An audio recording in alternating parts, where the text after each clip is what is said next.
ও মাত্র মেহেদি eight breaking news. আলুয়া সুজলে 400 টাকা parcel আনার কথা কইয়া বুঙ্গা মারিচ্ছে। জানমনিয়ে পার্সেল না পাইয়া ফুলিয়া লালদু।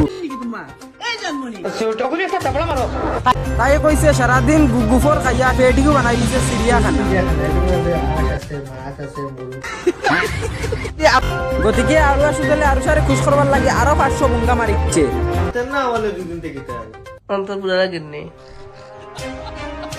লগে লগে দরা খাইয়া বাপে বাজার থেকে বাসা নিউলা চেঁচা দিয়ে আসবা করছে। অত উল্লেস্থলের মাঝেও পিঠি মাম্মির কোনো তাদের খোঁজ খবর পাওয়া যান না। বাতানে বুতানে তুকাইয়া পাওয়া যান না। বাদে খবর পাইছে তাই সবাবের লাগে ইনস্টাগ্রামে এবাদত করতা।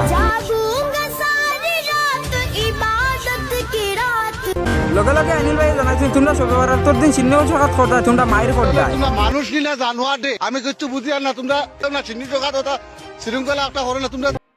এবাদত বান্ধবী শেষ হওয়ার বাদে পিঠি মাম্মি লগে লগে লাইফ হয়ে এখন আলু আসলে দিনে দিনে এড়া ওর দেও সবরে সবাবের তোর ভালোবাসা রইল। গতিকে সবাবের তোর দিন নাইকল চুরি করলে সববারে বন্ধ করা লাগবে, সবরে বন্ধ করা লাগবো। নিউজ খালি মজার লাগি চাইও খেও আমার জেলা উল্লো আবার হারাই না। জিরো রিপোর্ট মেহেদি এইট শাহপুর।